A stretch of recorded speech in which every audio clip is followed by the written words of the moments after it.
Surprise! We back. Yes, sir. Welcome to Hollerin at the Screen. I'm Jay Gregg, screenwriter and screenwriting professor. I'm all about story, structure, and the lessons behind what works and what doesn't. And I'm Essex O'Brien. I'm the actor. I'm all about what hits, what misses, and what should have stayed on the cutting room floor. Yep. And together we bring that audience energy, the laughs, the yells, and the hollers. Because if it's fire, we holler. And if it's not,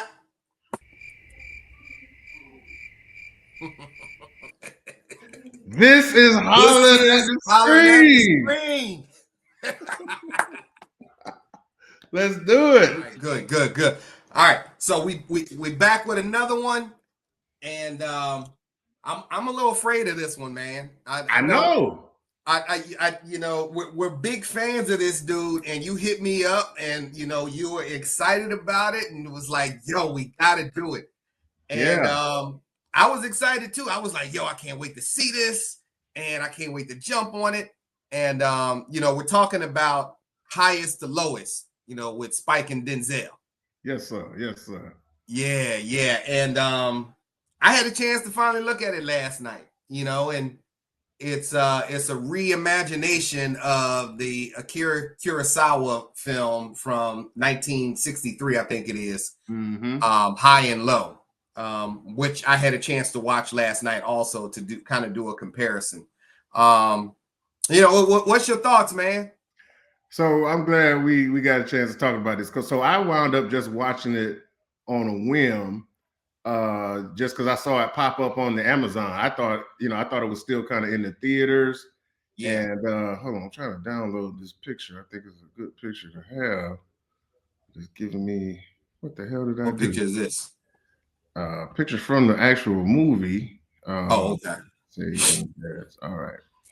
So yeah, we wound up watching it, and anytime Uncle Denzel is on something, we get excited. And of course, Spike Lee. Yeah. I mean, we both grew up on Spike Lee. We love Spike Lee. And, I enjoyed it. I know it's got some flaws and some issues with it, and it's definitely different. And then when I put you onto it, here we go. Uncle Denzel right there in all his glory. Yeah. So when I put you onto it, you put me onto like the social media thing, because I hadn't saw any social media responses to it. And now once you hit something, the algorithm sending you everything. And so it's a lot of mixed reviews. I would say more negative than it is positive, which makes you think, okay, well, what am I missing? What am I not seeing that everybody's missing? And then you watched it and you said there was some things that was off about it, and you gave me the whole background. I knew it was an adaptation, and I knew it was from a novel in the 50s, but I didn't know that it was Japanese guy who didn't write it and somebody else wrote it, and then another person wrote the screenplay.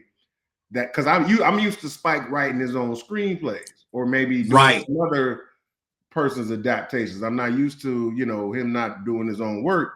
So then it kind of be like, okay, well, now that you mention it, so I hadn't seen High to Low before, but I saw Rashomon. So I'm a big fan of Rashomon, which is by Akira Kurosawa. I studied it in film school, and Spike used that film as his influence for She's Gotta Have It, where you see 3 different perspectives about something that's going on. Did he do Old Boy too? Because I know Spike. He did Old Boy too, which is a Korean movie. Okay, all right. Which we not even gonna talk about Old Boy. Okay, all right. And again, ladies and gentlemen, art is subjective, so shit. I'm a big Spike fan. Like, when I was a kid, all my friends wanted to be like Mike, but I was too short, so I wanted to be like Spike. So yeah. So to watch this film, anytime Spike comes out with a new film, naturally, because that's our generation, we just naturally get excited. Like, this one gonna hit, like Black Klansman, that hit, Mo Better Blues, when Mo Better Blues came out, one of my all-time favorites. I still watch that anytime it come on. Yes. Sometimes I go hunting for it. I learned how to play sax because of that movie. I can't play it no more, but that movie made me want to go play sax and I was playing trumpet. I was Bleak. Yeah. And of course, Do the Right Thing was part of one of my influences when I did my thesis project in school. Yeah. So big Spike fan. So it comes down to highest to lowest, big expectations for this. And let's start off with this. What did you think about the acting? I love the acting. So now I know we're gonna get into all the plots and all that other stuff, but to me, I love the acting. Let me go ahead and get my negative soapbox shit out the way first of all. Okay. Please stop putting people like Ice Spice in these goddamn movies. Please stop doing that shit. She had no business being in there. She was only in there for one scene, and then they gave her like a high billing. Like her name is in the initial credits. I think she got a single bill, if I'm not mistaken. So, for those who don't know, single bill is when they show your name by itself, and then there's double bill and all that stuff. So for you to get your name put in the initial credits, that's a badge of honor. Like that's that's a big thing. And for her to be only in one scene and a shitty scene, and to be sharing a scene with Uncle Denzel, it just kind of rubbed me the wrong way as an actor who's actually putting in work and actually has skills and has a background in the shit. So let me. And she probably got a SAG card, bro. And she was ass. Like you could have put anybody. You could have put somebody that actually needed the exposure that comes with that type of film. Did some trash ass rapper trying to be a goddamn whatever, a celebrity basically. This is that celebrity shit that we talked about the other day. You just want to put a celebrity in just to bring attention to it when they don't have. And I'm not saying rappers aren't good actors. A lot of times they are, but not in this case. So that shit kind of pissed me off. But putting that aside, they were trying to get her. They were trying to get her numbers, the people that follow her. For what? This goddamn Denzel Washington, Spike Lee, and A24. What are we number farming for? Why? Yeah. For what? Yeah. Oh yeah. Let me get off my, because that shit pissed me off. But besides that, keep going. The other performances, especially these scenes with like Denzel and Wendell Pierce and Denzel and Jeffrey Wright. Lord have mercy. That's my dude. Jeffrey Wright can do no wrong. Every time all three got the same haircut. That's my dude. You know what I'm saying? Peoples, you know what I'm saying? From Rochelle. Like Jeffrey Wright can do no wrong. So every time I saw him and Denzel or him and what's the guy? He was also in Malcolm X, the guy who was the other businessman who kind of undercut him. I can't remember his name. What is his name?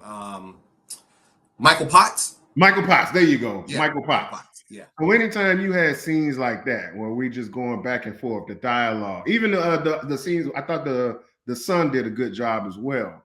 Yeah. Anytime I saw it, I was just like, oh, in my happy space, man. Just like, this is what we come to see a movie like this for. That's why I was so kind of disappointed that they put this other person in the spot, because when we see these films with Spike and Denzel and Jeffrey Wright, we for the acting, bro. Like we want to see these performances. And for the most part, he did. I also like A$AP Rocky's performance, even though he's pretty much playing himself. He played himself. He pretty much played himself, but I felt like he didn't have to be as carried along as sometimes other people have to do. So I enjoyed that aspect, especially when him and Denzel was going back and forth. Yeah, right. Denzel rapping.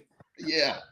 So and again, Denzel is now in this point where he's stretching himself. He's not just doing roles that you would typically see, because he isn't the typical hero in this story. No. He isn't the typical. He's not a typical villain or hero in this. He's conflicted. He's got different layers.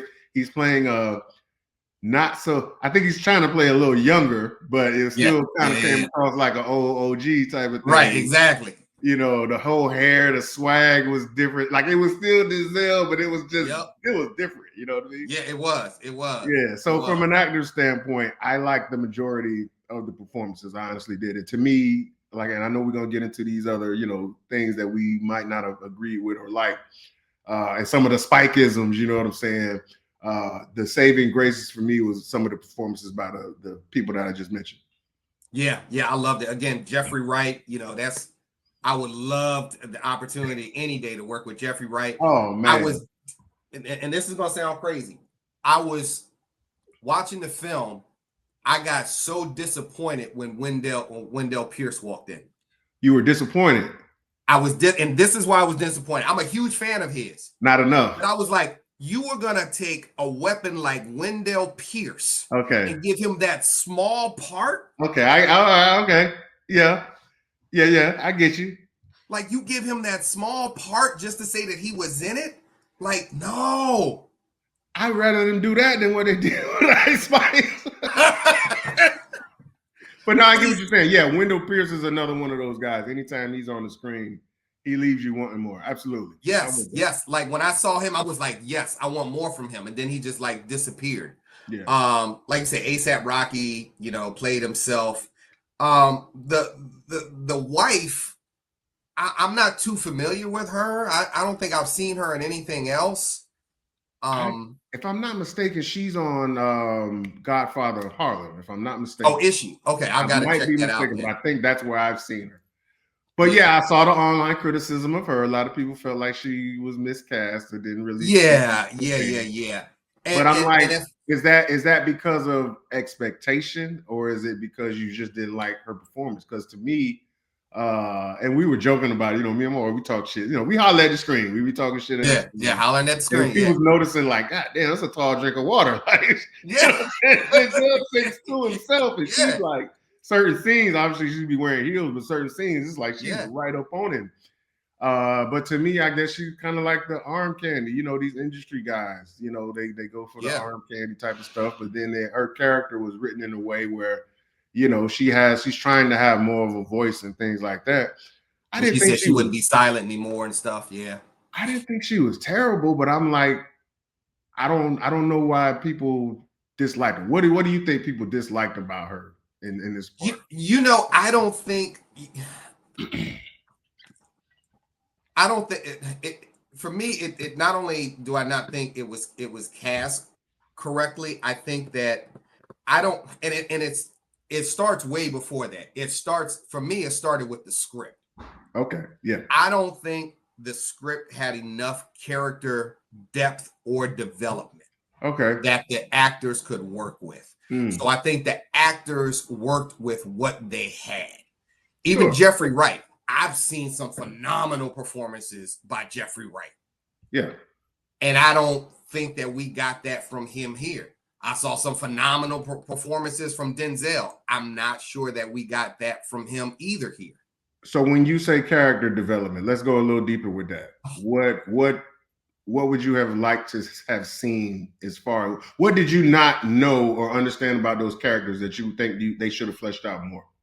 I needed to know more backstory, and again, we talked about this in the last one, and you don't have to lay out all the backstory, but I want to know about their beginnings. I want to know about how they interact with each other, their chemistry, like where they come from. The only hint that I got was when the wife said, "Yeah, you used to walk across the bridge, and you used to love music and this and that." But that was it. There was nothing that really made me connect to the characters and say I'm emotionally involved in this character and their character arc. Okay.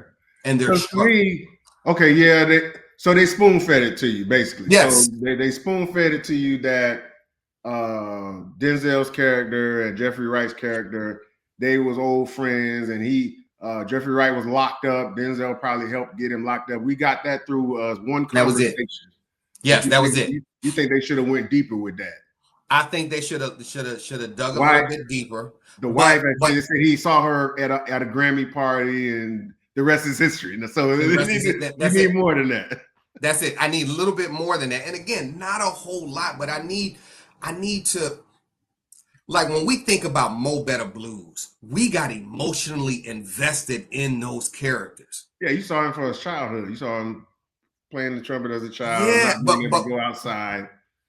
But even in Black Klansman, we got emotionally involved in those characters. We Yeah. didn't really get emotionally involved in those characters here. And again, I think it's because of the script. And I know I'm gonna catch some hell for saying this. I know it. So I'm gonna just put it out there now. Okay, go ahead. The Spike didn't write this script. No, he didn't. He didn't. It was a guy named Alex. Is it Alan Fox who wrote it? You said And it's a white guy. you said Now, it to me. I didn't pull it up for the yeah. thing. Now I'm We'll not put it saying in white post. guys can't write Spike Lee films, but this is a film rooted in culture. So now you have someone who is not of the culture writing about the culture and doesn't quite understand it. So the depth wasn't added into it. So then you say, okay, well, hey, Spike got it. So maybe Spike can add that depth. But what Spike is adding is New York and his kind of take on, he's adding, elements here and there with like cutaways and inserts in his shooting style and inserts of the spike black cadence, the spike imagery and shots. stuff. Yes. Yeah. But the script did not, it was not rooted in the culture. It was rooted in, it was surface. It was kind of like, I think this is what black people want to see. Okay. That's a good take. That's just my take as a writer. I just think that's my take on it. So, okay, spoiler alert. Yes. So there's a point where we think it's going one way as far as his son being kidnapped. And then right away they find the son, and then we're like, what the fuck? You know what I'm saying? We thinking this is about to be a story about finding the son, getting the son back, but then it's really not. And now it's a different type of movie. Do you think when something like that happens, the general public kind of checks out and now they're like, well, that's not what I expected? Do you think it's a situation of where our expectations are setting us up for the disappointment, or is it just the disappointment of I wanted to see vintage Spike and vintage, you know what I mean? Is that what this is at play here, or you think it's just trash? I'm not saying it's trash. What I am saying is that I think that this would have been a great film for a first-time filmmaker. Okay. Like I think a first-time filmmaker could have done this, and people would have said that person has great potential. Okay. But to have heavyweights in this film that try to save this script that doesn't have depth to it, like I said, the actors were working with what they had. Okay. And that may be a very harsh critique, but that's just how I felt. And again, I'm fans of all of these people, but I wasn't emotionally connected to the characters. Okay.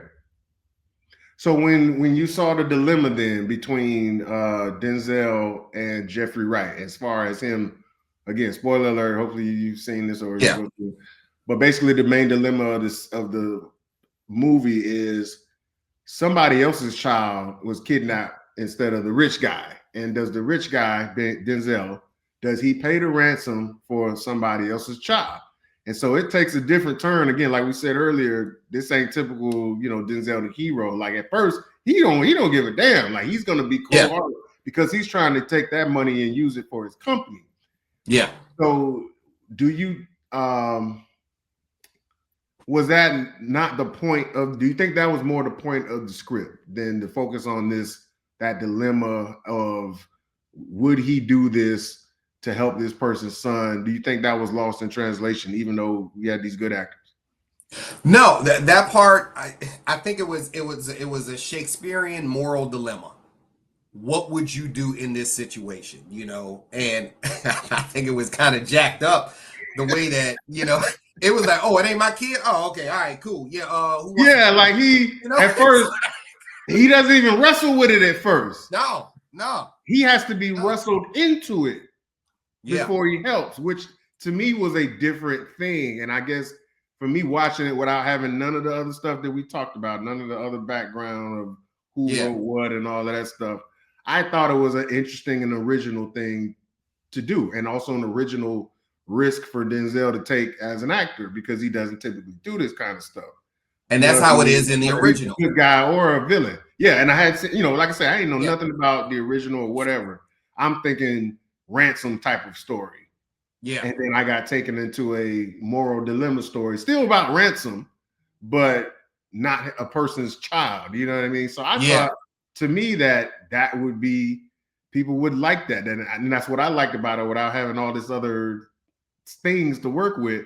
So it just felt like a different kind of movie to me, rather It than, was a moral dilemma, but it was one of those moral dilemmas like, that's jacked up because personally, again, it makes you question, what would I do in this situation? Would I yeah. take my 17.5 and help save somebody else's kid?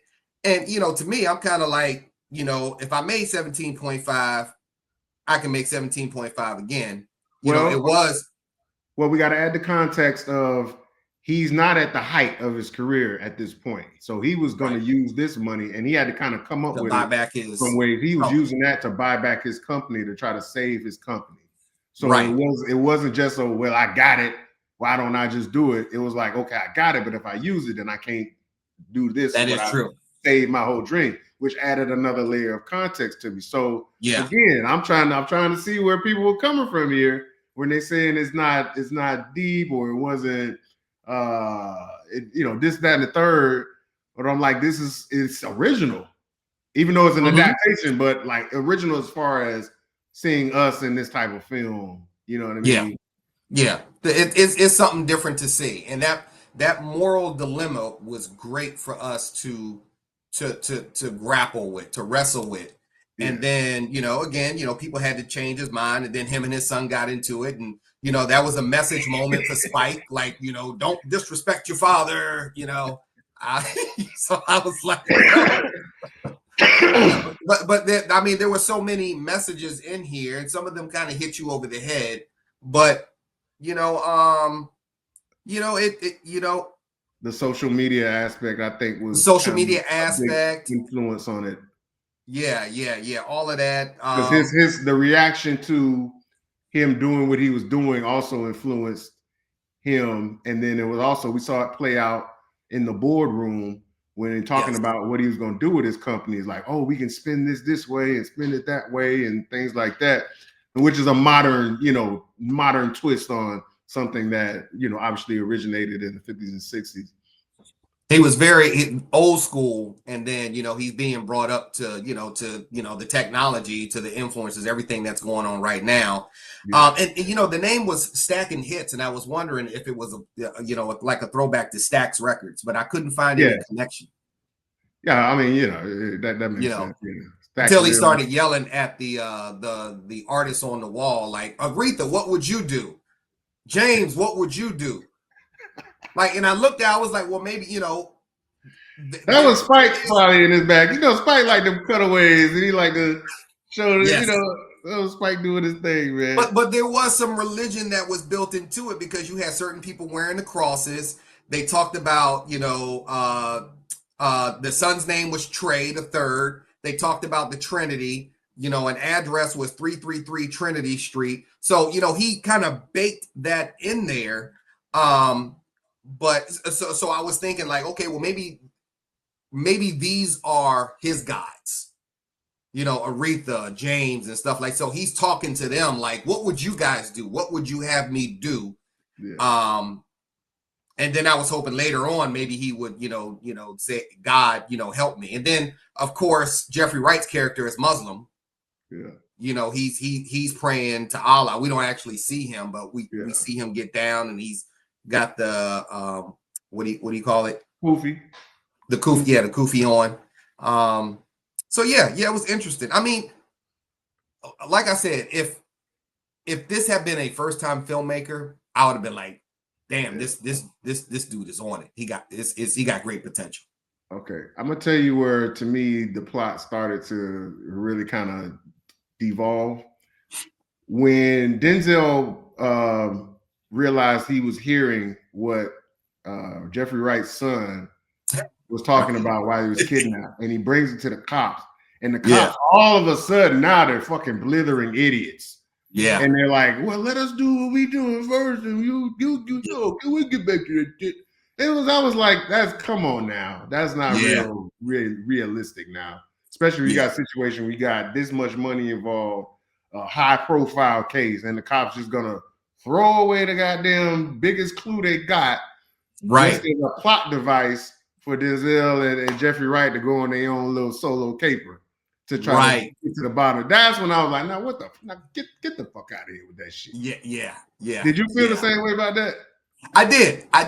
You know, but and then at the same time, Jeffrey Wright and the lead cop start arguing about preparation H and hemorrhoids. And I'm just like, okay. So again, I go back to the script and I'm like, how much of this was written in the script? And was this ad lib? Was it improvised? Like did Spike say, I'm okay, always prepared, brother. I'm always prepared.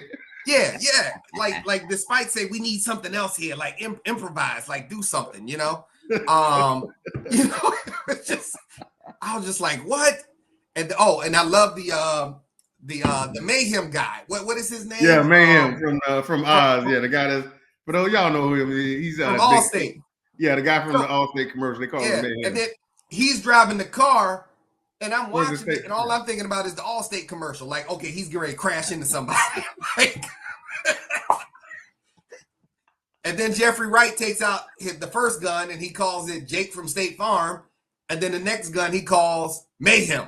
So, yeah, like wink, wink, nod, nod. I'm like, man, what the fuck are y'all doing? Are we serious here or not? Is this a serious movie? Yeah.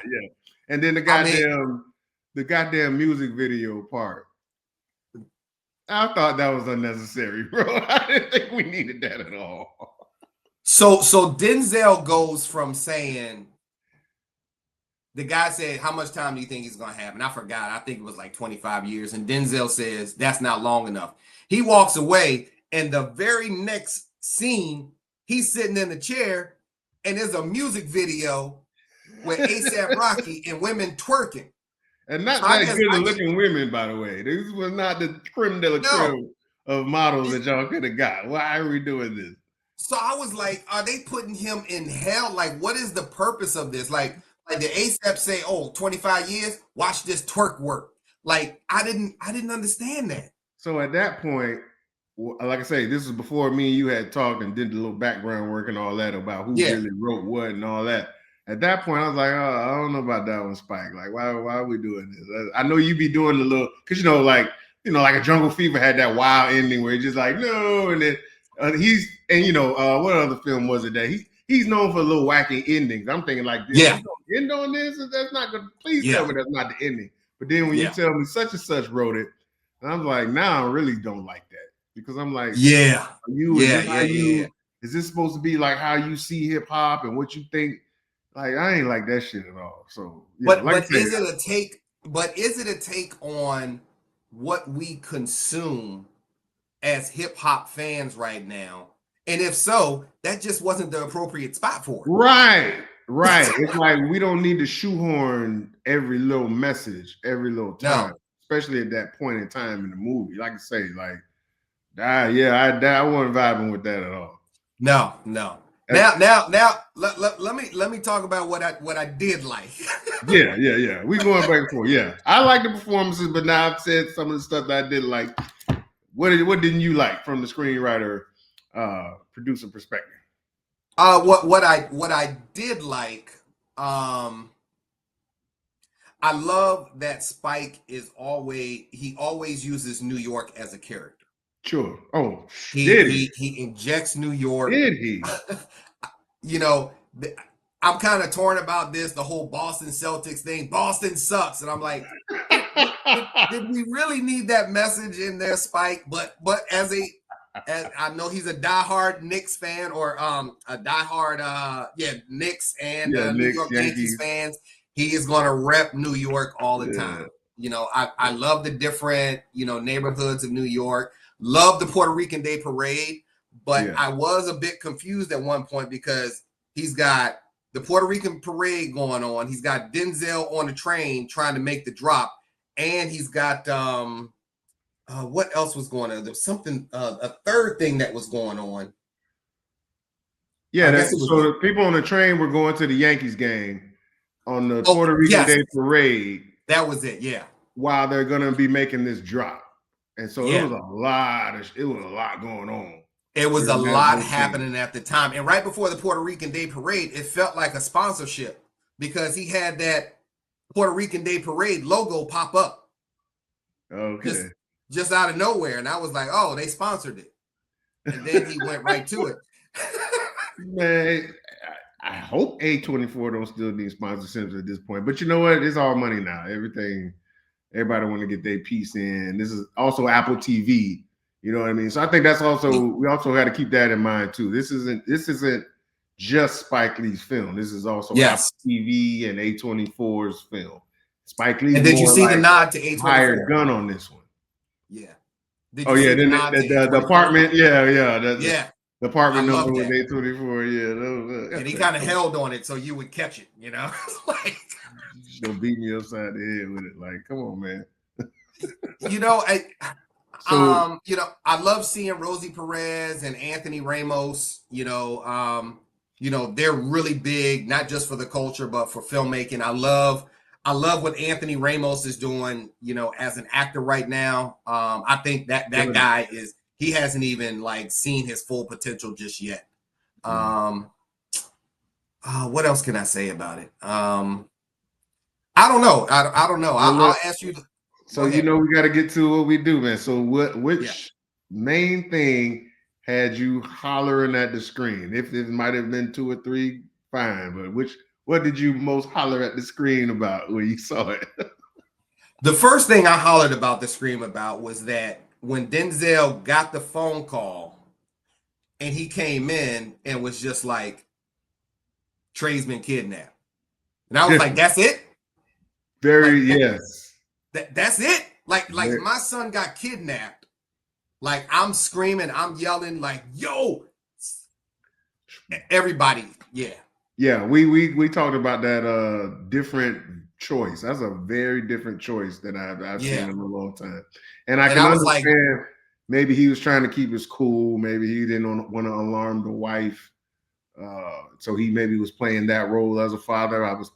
As an actor, I was just trying to think, okay, what inspired that choice? And then of course the director has a screenwriter has their input as well. But yeah, different choice. Yeah. So you was like, hell no, you didn't like that. So basically, you was hollering at that to say like, I was hollering like, yo, that's it.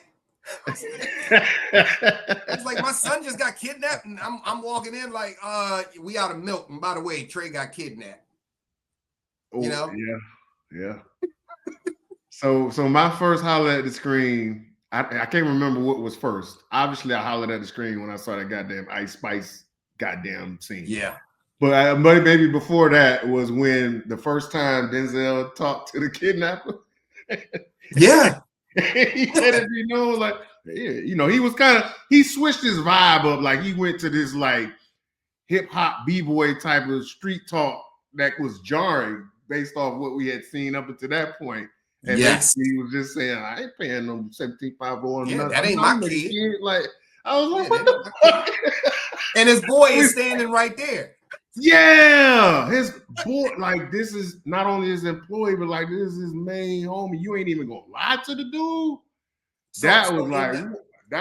In the original, it's the guy's chauffeur, and they're not like really tight like that.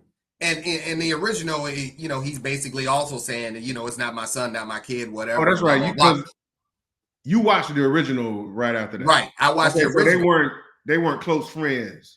They weren't close like that, but in this one, they're close. Yeah, that's his ace. That's like his godson. He's not just godson. Like his son and Denzel's son grew up together. They like brothers. Yes. And he had this attitude like, hey, shit, fuck that shit. That blew my mind. I did not see that coming at all. So I was that was whichever was first, that one or the Ice Spice was like, what the fuck? The other thing that had me, but besides the music video, the other thing that had me hollering was, I look at character arcs, and his character arc seemed like it went from Lucius Lyon to the Equalizer. Because I was like, yo. Yeah, I yeah, was like, here he is, this yeah. big music mogul, and then Like you ain't got next no thing goons, bro. You ain't gonna call no yeah, goons. Bro. yeah, next thing you know, he's stomping out ASAP Rocky on the train, and he two guns, and I was like, yo, okay. We got Jake from State Farm, and we got Mayhem. I was like, what? It's wild. I was telling you too before you watched. It's kind of wild, bro. Like I was glad I saw it. I would have been disappointed had I not had a chance to see it. There are plenty of reviews out there. I don't know. Would you tell people to holler at the screen? uh yes, and I'm gonna tell you why. First of all, we support our elders, we Yes, we support those do. Yes, kids we and all of do. that. Yep. And like God, baby Jesus and Spike Lee. Yes. I'm very much a person, even actor or not. I can look at a movie for what it is and just be like, okay, there's certain things you can enjoy, and then there's certain things that just gonna be bullshit. I'm not the type of person to let 2 or 3 things ruin the shit for me. Yeah. That's how other people are. That's fine. But that's not how I am. But there are some scenes and some performances that you're definitely going to enjoy. There's some comedy shit in there that you're just going to throw away. And like I say, holler at the screen, throw the popcorn at the screen, and be like, get the fuck out of here with this shit. There's definitely some of that in there too. But ultimately, as like you say, man, it was original. We want to continue to see original type of stories, and we have to support them, even though we might not agree, or all of our expectations might not be met. So I would definitely say go see it. You might only want to see it once. Yeah. You might want to go watch it again and just laugh your ass off at some of the absurdities that we just discussed. But yeah, I think overall it's still, good. It's still a good movie. I'll give it a good 6.5 out of 10. It's still a decent movie. Yeah. I would say the same thing. I would say definitely go holler at the screen. Well, it's on Apple TV now, so you can holler at your small screen and watch it. Watch it at home. Yeah, or Amazon. I guess Amazon and Apple are pretty much one and the same now, because a lot of stuff that be on Apple TV, you can watch it on Amazon too. I don't know if they got an agreement, or I don't know. I think it's solely on Apple, but you can go through Amazon to get to Apple. If you they didn't make me sign in or nothing like that, so I don't. Yeah, watch it. Yeah, watch it wherever you want to watch it. Yeah, watch it wherever it's streaming. But I caught it on Apple last night, and then I caught the other one, the original, on Max last night. So I watched that. But yeah, I would say definitely holler at it.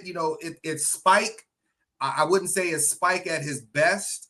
No, but it's still Spike Lee. You still got to support our Black creatives. Yes, sir. And I'd Jeffrey Wright. And Jeffrey Jeffrey Wright. If you don't watch it for nothing else, watch it for Jeffrey Wright, especially Jeffrey Wright is and creative people, man. Because Jeffrey Wright can do no wrong. That's my guy right there. And Wendell Pierce, like so many good people in this film. So yeah, so that that's my take on it. Go see if you want to see Denzel, play Lucius Lyons and then convert to the Equalizer. Well, he was like Lucius Lyons, then he was Russell Simmons for a little while. Yeah. The Equalizer.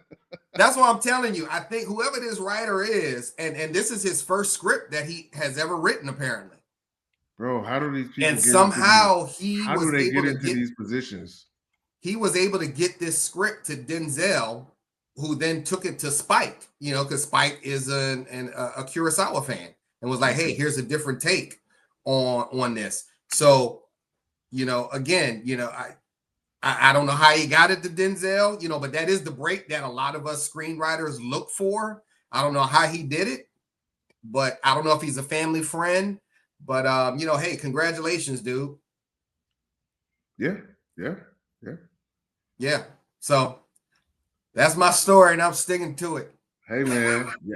Wherever you're watching this, like, subscribe, share, do all that good stuff. We appreciate your attention and helping us grow this thing out. Yeah. We'll be coming back with a lot more. Ain't that right? Yeah, we appreciate you hollering at the screen. Let us know what you want us to review. Absolutely. Make sure you hit us on our what do you call them things? Our handles. Make sure you hit us on our handles and let us know what you want us to review next. All right.